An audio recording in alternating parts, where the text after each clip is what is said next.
Hello and welcome to the channel. In this video we are going over a very fun steel path build with Nezha.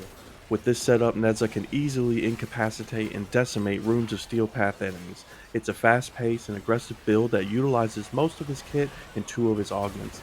I have been enjoying Nezha in this build for a while now and I thought I'd make a video to share it. Before we get started, if you find this video helpful or interesting, please consider hitting those like and subscribe buttons. Also, don't forget you can catch me live on Twitch at twitch.tv/MikeHobbs Tuesdays through Saturdays. Now, without further delay, let's take a look at Nezha's kit. Beginning with his passive, which allows Nezha to slide faster and further. While this passive can help you zip around and traverse environments, I found it to be a little unruly and would end up sliding all over the place unintentionally. So I'm running the augment for this passive, Controlled Slide, that negates the excess sliding, in exchange gives my build 15 strength. Firewalker is Nezha's first ability. When cast, Nezha gains increased speed and leaves a trail of fire behind him that damages enemies and cleanses allies. While this ability can offer some utility, I opted to use this as my subsume slot. Here I went with Ophanim Eyes for some armor strip while I'm zipping around from enemy to enemy.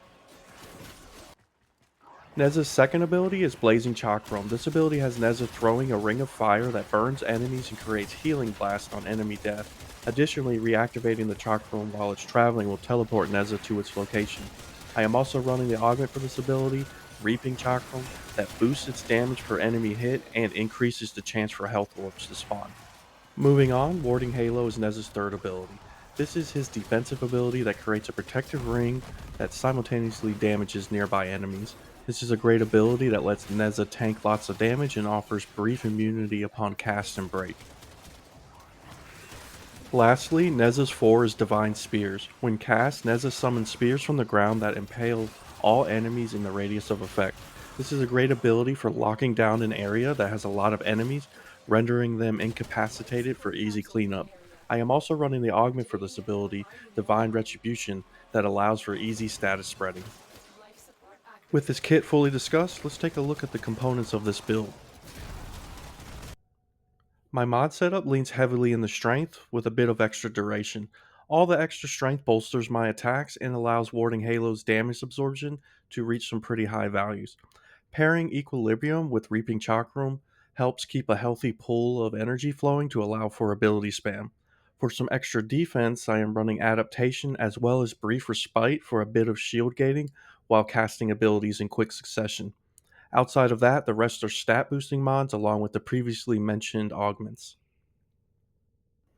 Moving on to Arcanes and Shards, for my Arcane selection, I am running Molt Augmented and Arcane Energize.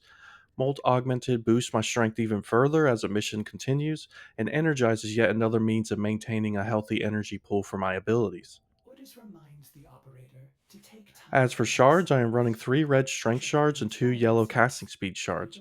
I found freeing up a mod slot by using red strength shards in lieu of intensify worked out to benefit my build elsewhere. And the casting speed shards are for personal preference and not necessary for the build to overall succeed.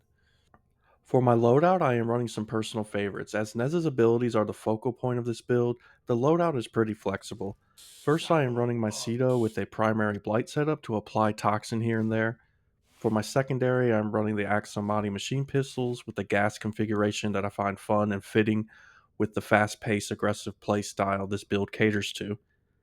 Lastly, my melee weapon of choice is the Okina dual daggers with the corrosive setup to assist with some armor strip. And lastly, my companion of choice is my Panzervopophyla. With the viral quills mod and all the tick damage this build applies, you will see a non-stop barrage of damage numbers on your screen as you clear the battlefield. For some extra crit damage, I am running Tenacious Bond. I am also running Pack Leader to give my companion some extra defenses as I tend to spam my Okina Sai a lot with this build. With the build fully discussed, let's see it in action again. I begin each encounter with a cast of Warding Halo to get my defenses rolling. After that, I begin my attack by throwing my Chakram at a group of enemies to prime them and create health orbs via Reaping Chakram. From there, it's a dance of melee, shotgun, and divine spear spam, rinse and repeating with a cast of armor stripping Ophanim Eyes sprinkled in to enhance my damage output. I find this build to be a lot of fun as it is a very active setup that thrives in Steel Path chaos. I enjoy jumping into high enemy density encounters with Nezza, and I wanted to share my build. But what about you? Have you tried Nezza? What would you change on this build? Let me know in the comments below, and don't forget to like and subscribe for more Warframe content. Thank you so much for watching, and I'll see you in the next one.